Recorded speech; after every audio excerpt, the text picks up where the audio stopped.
If you want access to bonus episodes, reading lists for every series of Empire, a chat community, discounts for all the books mentioned in the week's podcast, ad-free listening, and a weekly newsletter, sign up to Empire Club at www.empirepoduk.com. 'Tis the season to shine with H&M.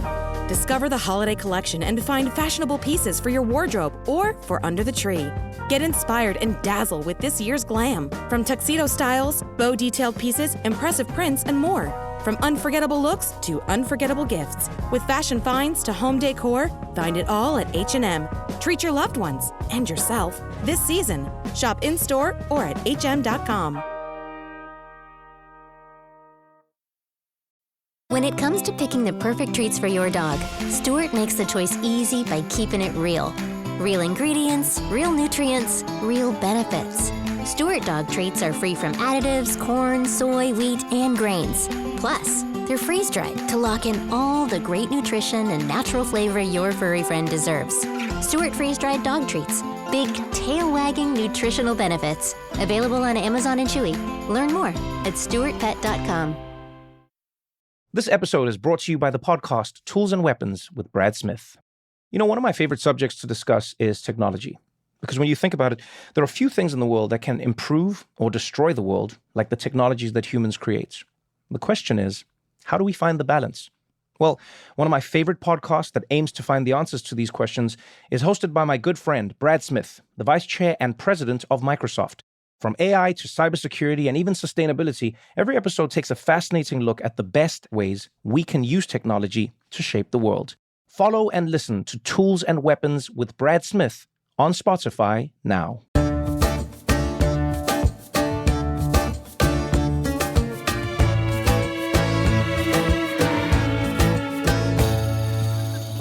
Hello and welcome to Empire with me, Anita Arnon. And me, William Davenport. There's been a few complaints, actually, about the missing pools. I just like to say it on Twitter. Is that why you put it back? I thought we'd put it back, yeah. I just thought I'd ignore it because drawing attention to it. I did. I looked down, I winced, and I thought, he's at it again. Twitter, stop encouraging him. It's really annoying. Okay, just stop it. I should perhaps warn listeners that Anita's been at her honey and sesame breakfast, which has been known to... Yes. I don't know what's made me feel a bit giddy this morning.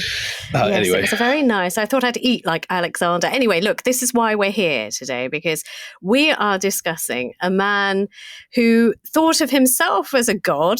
He is known in the West, particularly in Greece, as Alexander the Great. In Persia, not so much. Iran, Alexander the Destroyer. They have a very different view of this man. He's also entered both Bollywood and Hollywood, the name at least. So I don't know whether you've seen the Alexander the Great movie with Colin Farrell and I thought you were about to say Salman Angelina Khan. Jolie. No, this is the Hollywood one. Have you not seen Colin Farrell? I have. I have seen it. Absolutely, yes. Wasn't very good. Val Kilmer as his terrible father, Philip of Macedon. I preferred Brad as Achilles in the Troy. I thought that was cool. Yes, but that's got nothing to do with this, has it? Nothing at all, but different story. Okay. But also it is has travelled into sort of India and Hindu parlance. So Sikandar means victor a lot of the time. So there's a Bollywood movie, which I just wanted to read you. It's Jojita Wohi Sikandar, right? That's the name of the movie. And Sikandar is like, whoever wins is Sikandar, which is how you say Alexander's name. We should also say it enters Hindu mythology, and there's some theories that Skanda, the son of Shiva in the south, is a memory of some distant echo of Alexander. So I've known him by another name, the son of Shiva, is Kartikeya to me. So Kartikeya in the north, is it? Is that right? Yeah, is that the same? They're only two children of Shiva. I think they're the same. The same. Yeah. So maybe it is just a linguistic thing. But can I tell you about Jojita Wohi Sikandar? Because the plot could not be further away from what we're discussing on this podcast, okay? It's evoking the name of Alexander the Great. Sanjay, a carefree young man, experiences mental and physical transformation to complete an intercollegiate bicycle race after his elder brother is unable to participate due to an injury. And that is the story of Jojita Vohi Sikandar. Whoever wins is Sikandar, Alexander the Great. The real man, though, completely fascinating. So look, we're discussing the end of the Persian Empire, ostensibly, in this podcast. In many ways, this is a story of two men, Alexander the Great and Darius III, who come to power within 2 months of each other, both fierce warriors, both commanding loyalty from their subordinates, both lofty ambitions and a very high opinion of themselves. True to say, isn't it? It's certainly true. And I think that's, in a sense, a very interesting way to look at this story, because in the West, we're always brought up with the version of Alexander, and Alexander's a great hero, and he goes and shatters the Persians and the Persian Empire, and we all cheer him on. And what I think is interesting from our perspective in this podcast is to, in a sense, slightly try to look at from Darius's perspective, what it must have been like to have this strange army crossing into your territory. You know, a lot of empires fall when they're in decay. What's interesting about this story is that the Achaemenid Persian Empire is absolutely at the peak of its power at this point, certainly in terms of territorial landholdings. It's stretching from the Bosphorus right through to the Indus. So from Istanbul today to Attock in Pakistan, and quite a lot of sort of Uzbekistan and Tajikistan. We always think of Iran as being the same shape as modern Iran. But ancient Achaemenid Persia stretches right over into Central Asia, right up to the Oxus, to the Indus. And it contains hundreds of peoples who today live in Afghanistan, Pakistan, Uzbekistan, Tajikistan. And it's that whole bit of Alexander's story that fascinates me, because it's the bit we often forget. But there's a reason. I mean, because a lot of the talk of Alexander, and you know, we've talked about this before on the podcast, there is in the West a Greco-Roman fascination. And, you know, those sources are the ones that are looked at, those things that are in ancient Greek or in Latin. But there is a whole heap of other source material that is written by the vanquished. And that, too, is interesting. And a lot of the stuff has been dug up fairly recently, or certainly been examined fairly recently. There was a whole pile of cuneiform tablets, which Lloyd was talking about at the beginning of the series. And some of these do refer to Darius III. So we do have these little glimpses of him from Persian sources. But most of the story and most of the telling of the story is based not even on eyewitnesses who saw this from a Macedonian or a Greek perspective, but Romans looking back to Alexander from 300 years later, sometimes using sources that were contemporary, sometimes adding their own spin, and seeing him as a sort of precursor of the Roman Empire, and seeing their battles with Persia. And Persia, at the time of Rome, was also a great power and also quite regularly defeated Rome. I've been to this wonderful rock carving just beyond Persepolis, where there is an image of the great Sasanian Persian Shah on his horse, and on the ground, head bowed, is the image of the Roman emperor. Wow. Valens, who has just been defeated and led into slavery, and who spends the rest of his life as a slave building Persian bridges in Hamadan and so on. So we get a very inaccurate, late view of this story. And what I think we're going to try and do today on the pod is to try and see a little bit from the Persian perspective, what it must have been like to be at the receiving end of Alexander's advance. Yeah.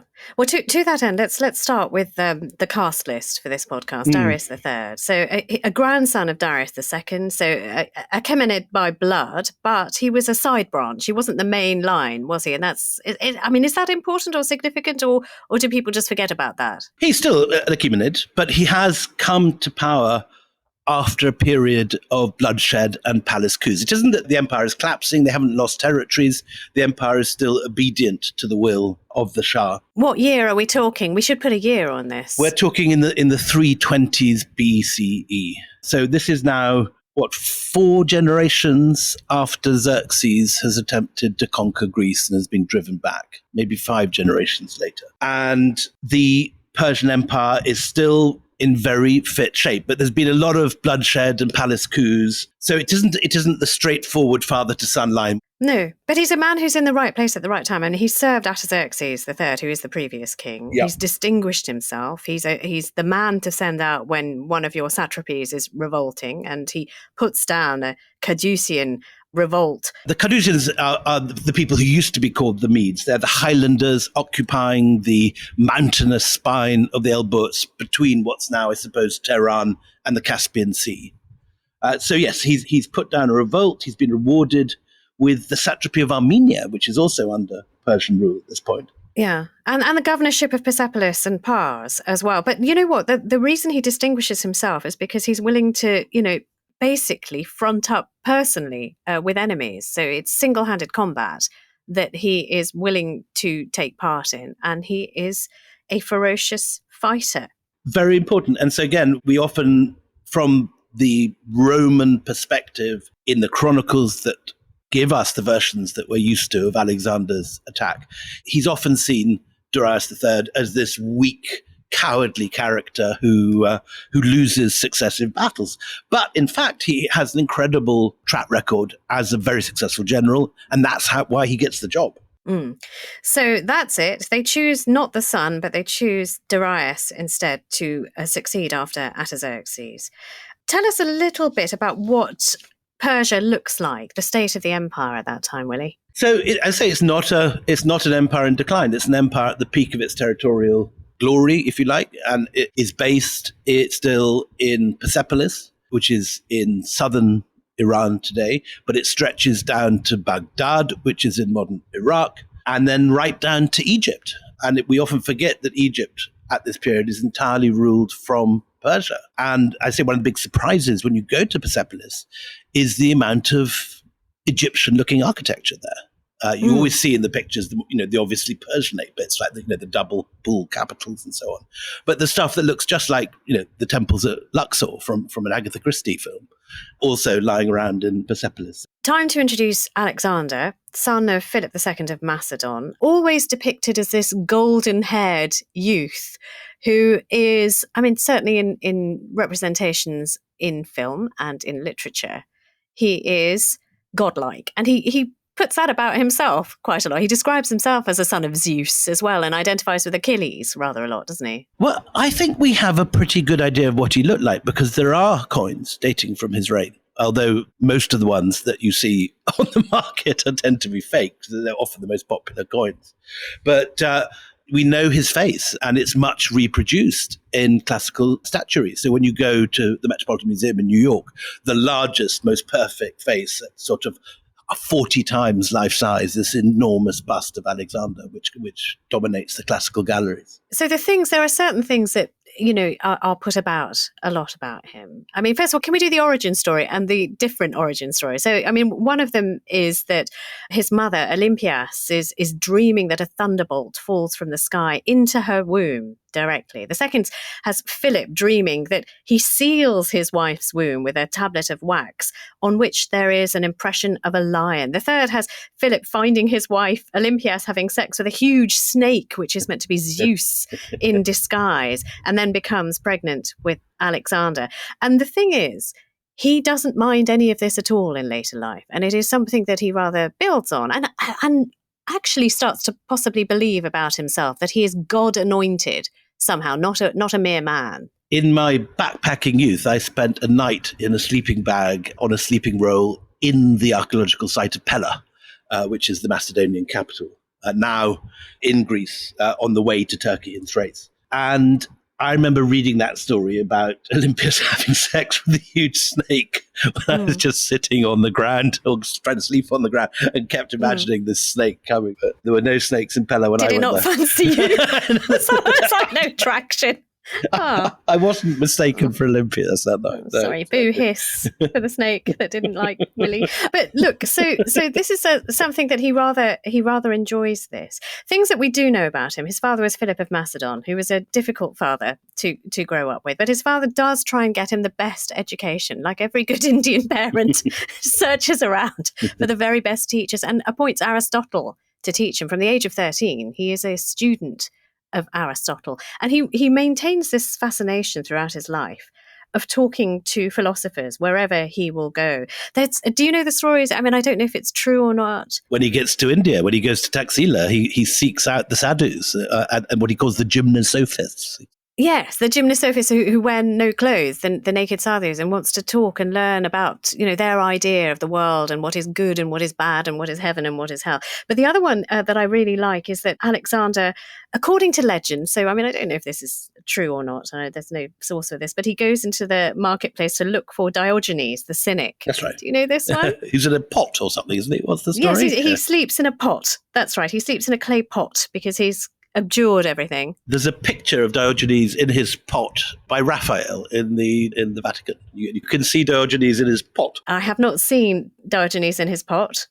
Right. So Diogenes, who is in the marketplace, not in his pot at this moment, Alexander approaches him in the plaza and says, is there anything that I can do for you in great riches? And Diogenes looks Alexander in the eye and says, yes, can you stand aside? You're blocking my sun. Which is, I think, brilliant. Isn't that just you brilliant? You don't get to be called Diogenes the cynic for nothing. No, exactly. Yeah, and then Alexander apparently, and again, this is legend probably more than history, but he's so charmed, Alexander, who's an arrogant young youth who could put anyone to death for their cheek, but he's so charmed by the reply that he says, if I were not Alexander, I would be Diogenes. Isn't that great? That's great. It's a good response. Great?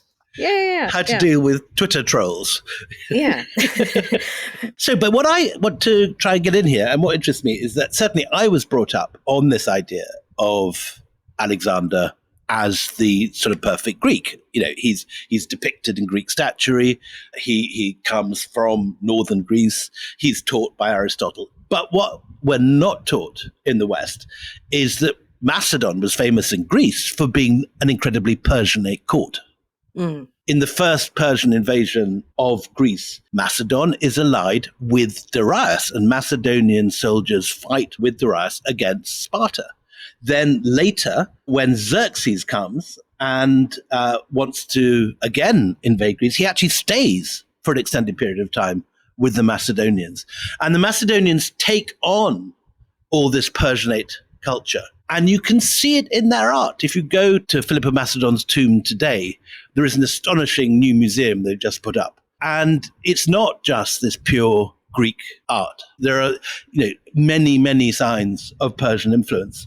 And I think that is something that we've got to take on, that it's not two different worlds at war with each other. It's a rebellious ally, which is rebelling against the master that's perceived to be weakening. Mm. I don't know whether Alexander spoke Persian, but it's quite probable that his father and grandfather did. That's interesting. Yeah. That's very interesting. And it is Philip who has this notion of invading Persia. And it's almost the son inherits the ambition of the father.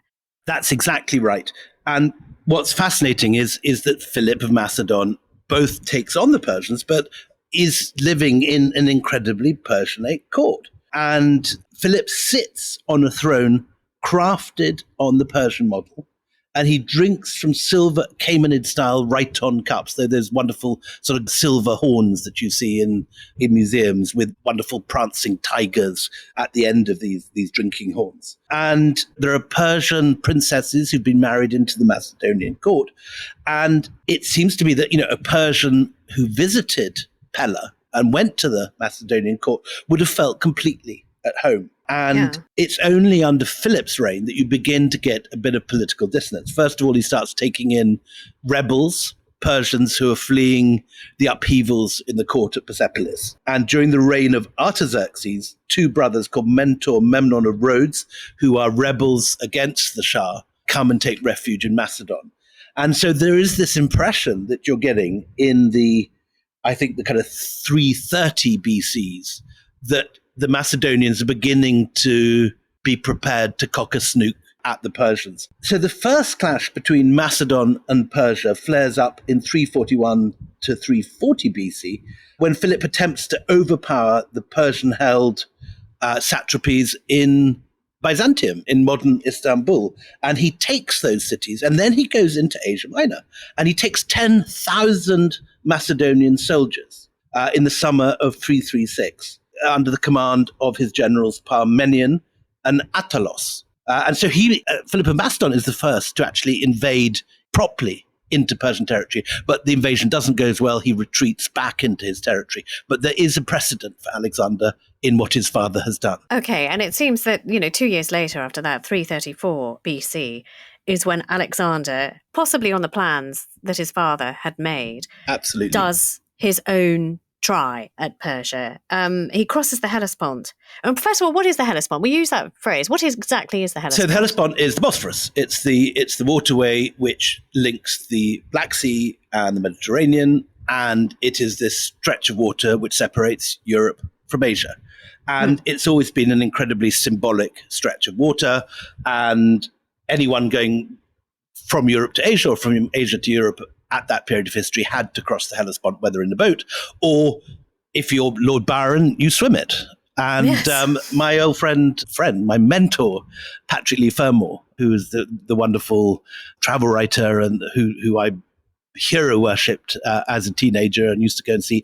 He, in his 60s, did the same. He swam the Bosphorus with his wife following in a dinghy to try and wave off any tankers coming to roll him down. Very patient wife to be doing that. I love But that. anyway, look, so Alexander, when he crosses the Hellespont or Bosphorus, he does so with 30,000 soldiers, 5,000 cavalry. It's hard to keep that many troops a secret. And one of Darius's spies sees what he's up to.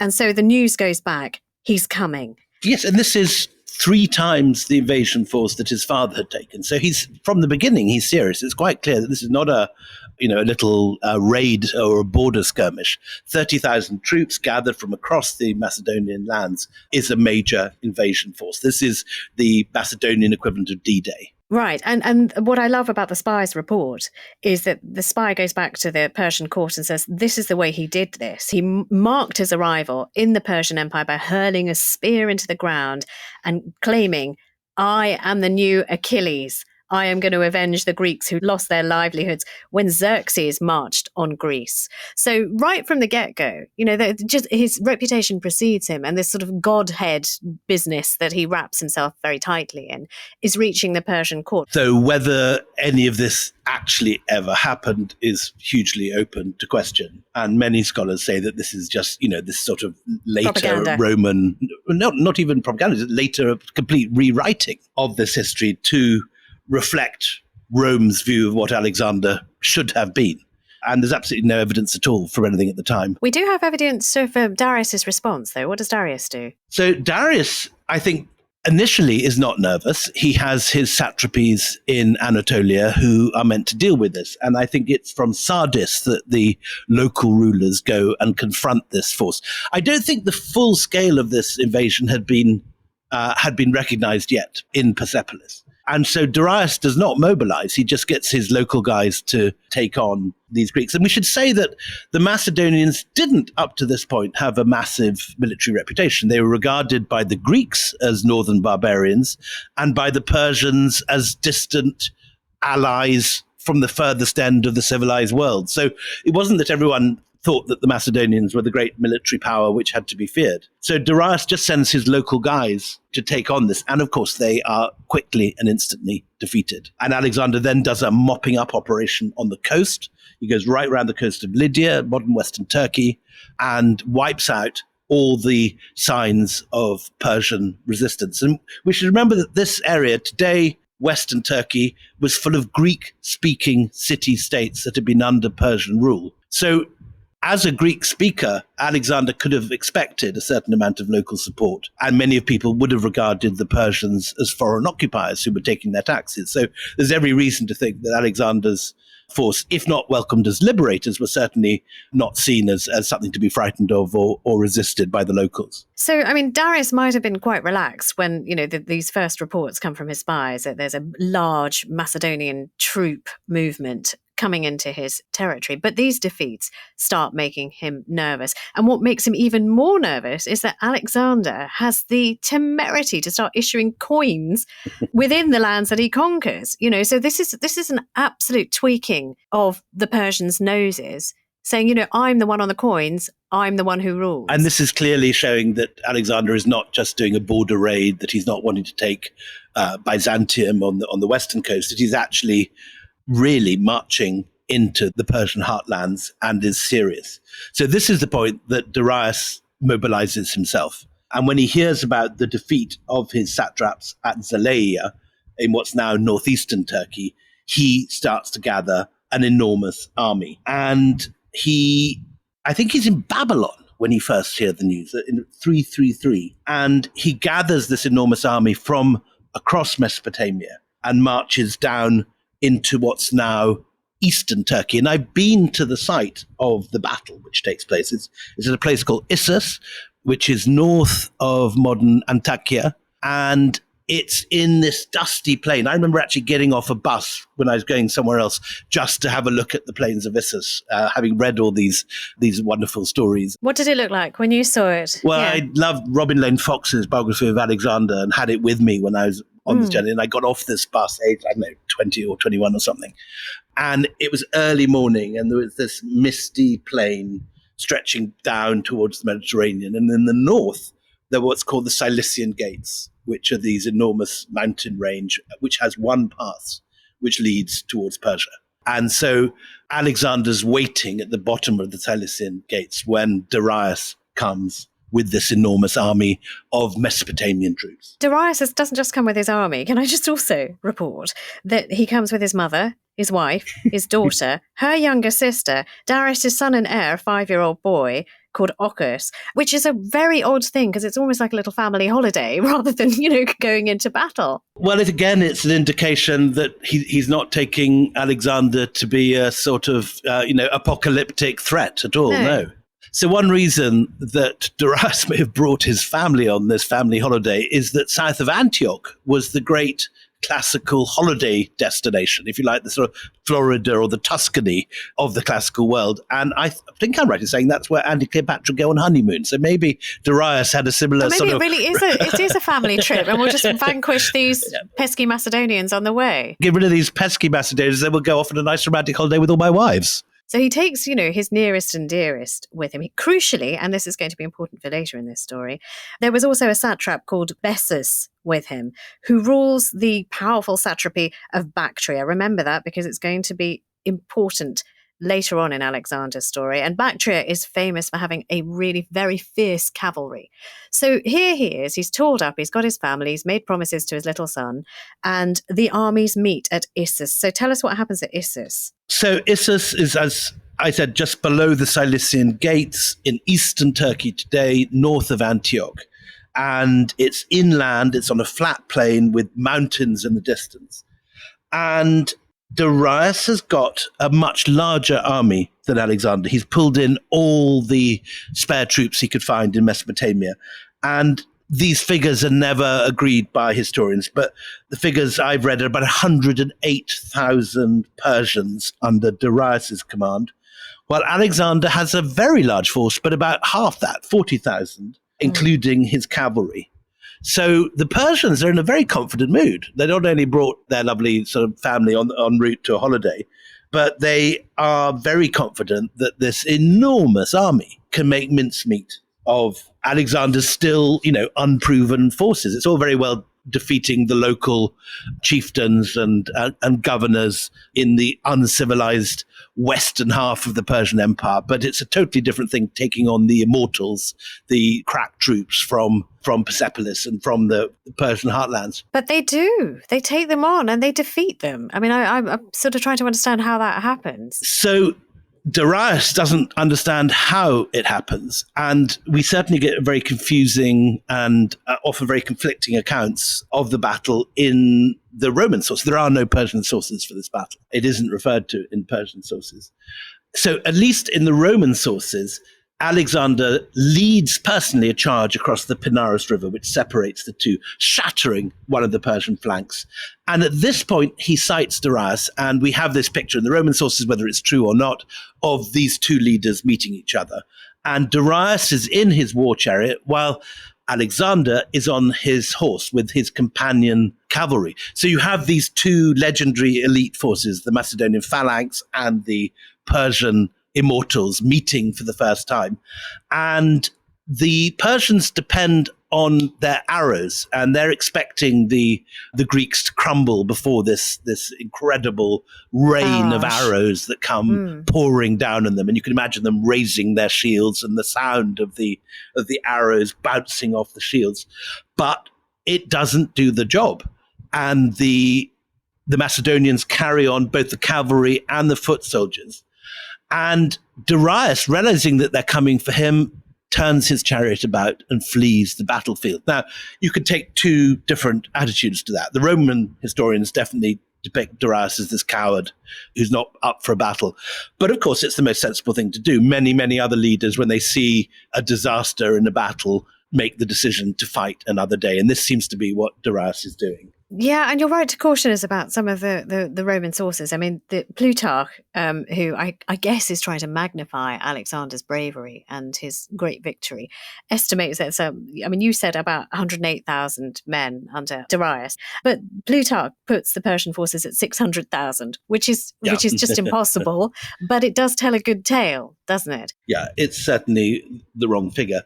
But again, we can make estimates of the losses. And the figures you read about in the scholarly sources say about 7,000 Macedonians dying on the fields of Issus, while Darius loses 20,000, most of them in flight. It's always when you're fleeing a battle that you're at your most vulnerable. Right, because you're showing your back. You turned your back and you're running. Yeah. And the Macedonians have this fantastic companion cavalry, which just chase after the Persians and cut them down. It's a good point to take a break. Join us after the break when we find out what Alexander does after this victory over Darius and the Persians. At Simply Safe Home Security, your safety is the only thing that matters. That's why you get 24/7 professional monitoring for less than $1 a day, because every home deserves to be protected. Right now, get 50% off the whole home security system named the best of 2023 by U.S. News and World Report. Visit simplysafe.com/Spotify to save big today. Advanced Home Security, 24/7 professional monitoring for less than $1 a day. There's no safe like Simply Safe. When it comes to picking the perfect treats for your dog, Stuart makes the choice easy by keeping it real. Real ingredients, real nutrients, real benefits. Stuart dog treats are free from additives, corn, soy, wheat, and grains. Plus, they're freeze-dried to lock in all the great nutrition and natural flavor your furry friend deserves. Stuart freeze-dried dog treats. Big, tail-wagging nutritional benefits. Available on Amazon and Chewy. Learn more at stuartpet.com. This episode is brought to you by the podcast Tools and Weapons with Brad Smith. You know, one of my favorite subjects to discuss is technology. Because when you think about it, there are few things in the world that can improve or destroy the world like the technologies that humans create. The question is, how do we find the balance? Well, one of my favorite podcasts that aims to find the answers to these questions is hosted by my good friend, Brad Smith, the Vice Chair and President of Microsoft. From AI to cybersecurity and even sustainability, every episode takes a fascinating look at the best ways we can use technology to shape the world. Follow and listen to Tools and Weapons with Brad Smith on Spotify now. Welcome back. So just before the break, we had the Persian forces fleeing, a surprised Darius, who really had underestimated Alexander, who has now been forced to turn around and leave the battle at Issus, and has sustained a huge number of casualties. And this leaves Alexander to take the spoils. And we're talking a lot of loot. I love a list of loot. What are we talking about? Also, very important, he captures Darius's bathtub. Well, that's what I mean. This is the list of loot to which I alluded. Was it a gold bathtub? I'm hoping it was a golden bathtub. And he apparently has a bath in the bathtub, and remarks, "So this, it seems, is royalty." So again, we mustn't rewrite history in retrospect. Pella, where Alexander grew up, is, by the standards of Persepolis and Susa, a very small and very minor court. And they didn't have all this stuff. I mean, if you go and see Philip II's grave goods, he's got a nice crown and he's got some gorgeous weaponry, but it isn't Persepolis. It isn't the great king. And Alexander's eyes, by all accounts, are on stalks when he sees all this stuff. I mean, the bathtub is exciting and interesting, but it's not the most important thing that he takes after this victory at Issus, because he also seizes the Persian baggage train and the royal harem. Because remember, Darius has brought his family and friends to this battle, which, looking back is a little bit baffling. But he captures Darius's wife and children, the 5-year-old heir Ochus that we were speaking about before the break, and a number of important Persian noblewomen. And this is really important symbolically. Why? Because it means that Darius has lost his honor. And his future, his heir. Yeah. It's a massive humiliation. There has been no precedent for this in the whole of Persian history. Since Cyrus founds the empire, there's never been a loss like this. And then, almost insultingly, Alexander doesn't try to finish Darius off. He doesn't head directly into Persia. He goes off on what seems at the time to be a baffling detour southwards. Towards Egypt. First of all, he takes the coast around Antioch and Daphne and heads down through that coast, through the Phoenician coast, past Byblos, Tyre, and Sidon, through Gaza, where war is waging at the moment, and he goes into Egypt. Tyre is really important because Tyre is a crucial port for the Persian navy. So these are strategically very important. It's also very interesting that a number of these states just give up. They surrender to Alexander because by now he's a rolling stone. Yeah. And so, people have this fear of what might happen if they don't give in.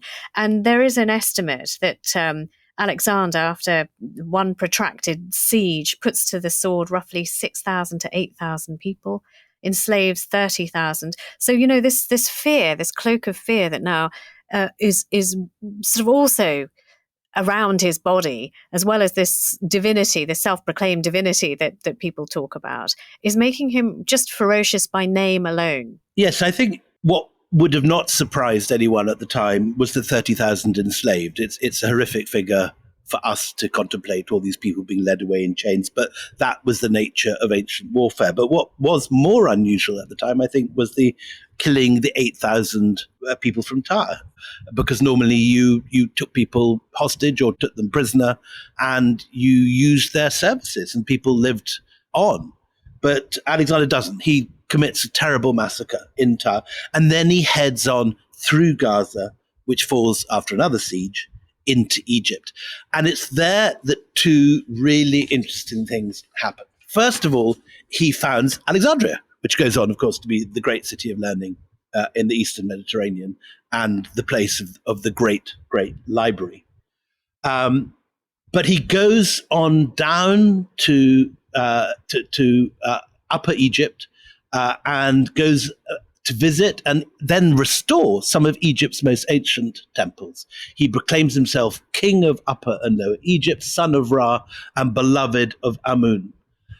But it's what happens next that really intrigues me. And this is a story that I've always been fascinated in, because having reached what will become Alexandria, having founded this city on the Mediterranean coast and established this extraordinary port that will go on to be the great city of the region, he then heads into the desert towards the Siwa oasis. You've been there. I've seen your snaps from last year. You were in Siwa. Not only have I been there, I was there for Christmas last year. And this is somewhere I had always wanted to see, because again, I love these stories. The pictures that you sent me, I mean, it did look as though you were on the home planet of Tatooine. If anyone watches Star Wars, it very much looked like that's where you were. I mean, it was just sort of these, describe it. You describe it. They're your pictures. It's amazing. Yeah. So even today from Alexandria, it's a pretty epic journey. It takes all day across desert roads. You leave at dawn and you get there long after dark. And you travel for mile after mile after mile through pretty serious deserts. But Alexander, in the middle of this war, when Darius III is amassing a new force in Persepolis, in the Persian heartlands, and Alexander just goes off on a sort of year-off jaunt into the desert. A gap year trip in the middle of all this. Yes. And he heads off into the desert. And it is, I'd say, even today, a pretty ferocious journey. But at that time, on horseback, without metalled roads, without any sort of roads. Well, without water for much of the, the distance that you're traveling. Siwa, which is right on the edge of the Libyan desert. And you get there today, and it is one of the most otherworldly places I've ever been in my life. Out of the desert, suddenly, this incredible blue lake opens out with this spectacular sort of kingfisher lapis blue glinting in the light. And around the lake are these sort of mountains of the moon, these bare, gnarled, eroded mountains that look as old as time itself. And today, when you go there, it's all made in mud brick because there's no stone to build with in the area. And the mud brick is half eroded and collapsing, and it's sort of going back to the desert. In the middle of this is the temple that Alexander went to. And the reason he went there was that in Siwa was this great oracle that could tell the future. It was regarded in classical times as the equal of the oracle of Delphi. Even sometimes regarded as a more powerful oracle, because Delphi was accessible to the Greeks. Like, anyone could go to Delphi if they made the effort. But Siwa was almost impossible to get to. Was he a fancy oracle, like a blind oracle or a one-legged oracle? I mean, what do we know of the oracle of Siwa? Anything? When you go there today, it's a surprisingly small building. The old Egyptian temple still stands completely intact.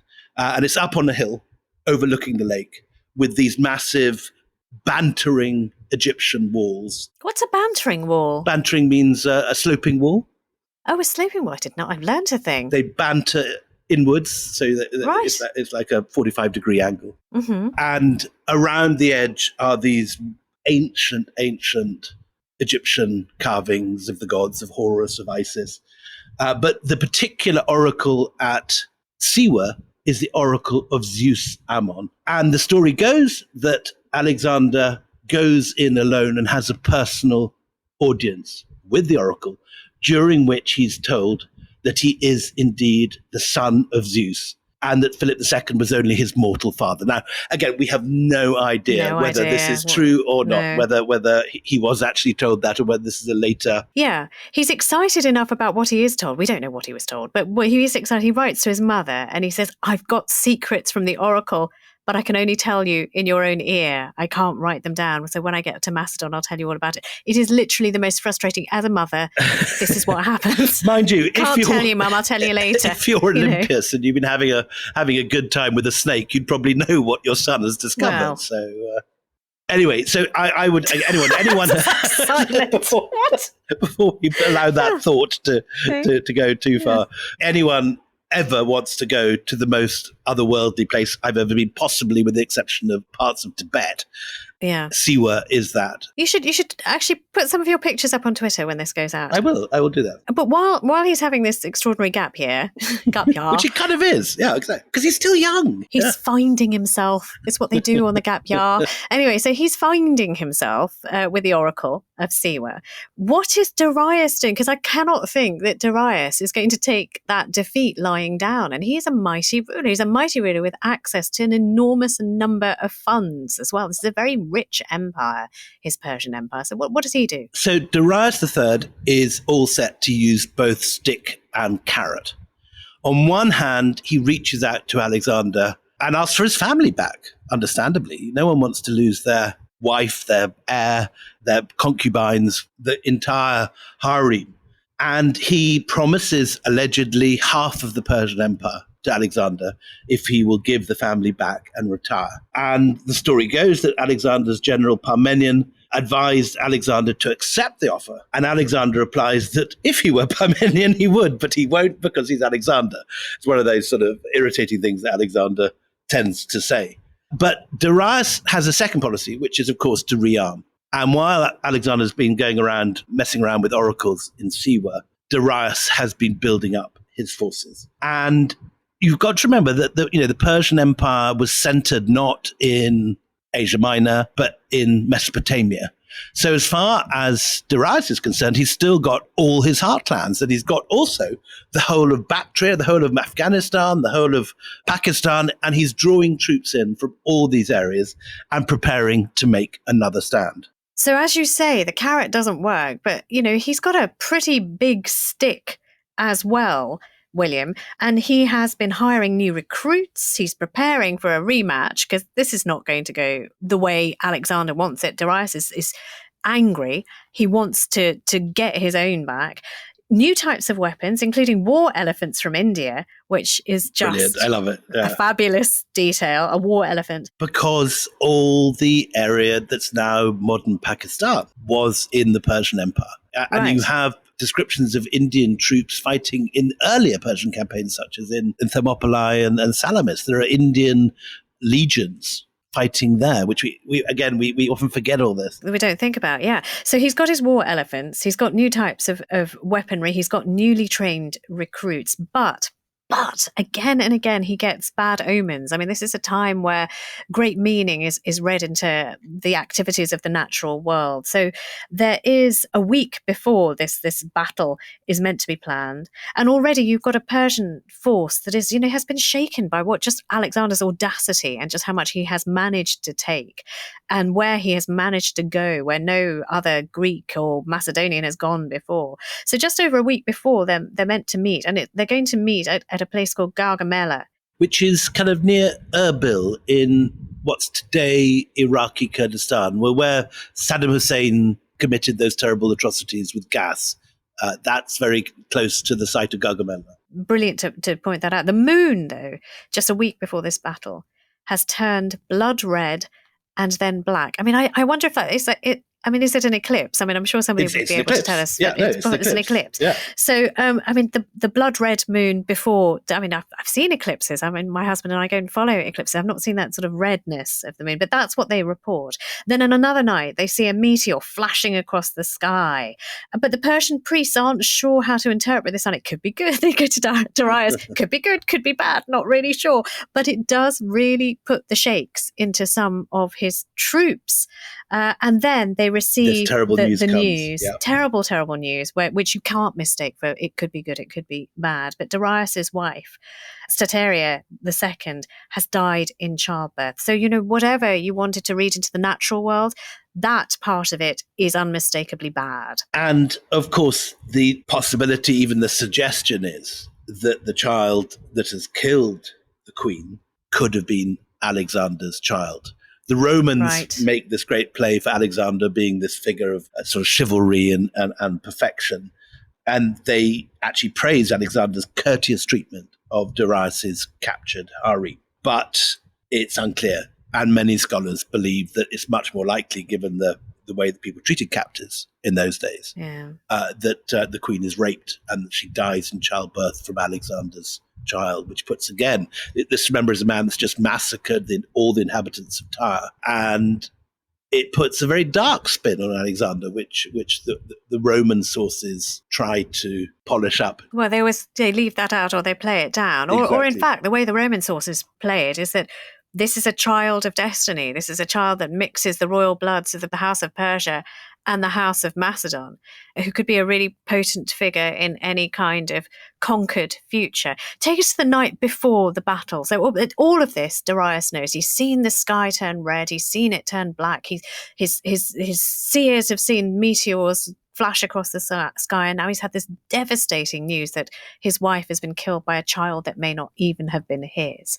What is the night before the battle like? Darius has chosen this site. This is absolutely where Darius wants the battle to take place. And for weeks in advance of this, he's been waiting for Alexander. He's camped here in this position he thinks is the perfect battle site. And they've flattened all the surrounding vegetation in order to give the best conditions for the Persian chariots. You've got to remember that the Persians' two main fighting weapons of the elite troops was not the sword, but it's the arrow and the spear. So if you're a Persian aristocrat, you have a chariot, someone's driving the chariot, and you are pouring arrows into the enemy, and then at the last minute, you've got your spear to throw at him. And so they prepared the perfect plain. But the Macedonians come and they study the battlefield the night before. And there's bright moonlight. It's a full moon. Darius just can't get a break from the sky, can he? The sky is not helping him at all. And so there's no surprise. And the Persians spot Alexander's cavalry scouting out the battlefield. and they think there's going to be a night attack, so they stay awake the whole night. So what actually happens, of course, is that you have an exhausted Persian army when dawn breaks the next day. And join us for the next podcast when you'll find out what happens when those first rays of sun hit these troops that are now facing each other for a decisive battle. And if you can't wait to hear the next episode of Empire, when we're going to take this story of Alexander the Great to its conclusion, and we see what will be, I mean, this is like a William Dalrymple spoiler alert, but the end of the Persian Empire, I've got some very, very good news for you. If you join the Empire Club as a friend of the show or a gold tier member, yes, we have gold tiers, not baths, but tiers. You can hear the next episode of Empire. All you need to do is go to www.empirepoduk.com. That's www.empirepoduk.com. And if you do sign up, we're going to see you in a minute. You won't have to wait at all. And if not, we will see you as soon as the next normal pod episode is delivered. So until then, it's goodbye from me, Anita Anand. And goodbye from me, William Dalrymple.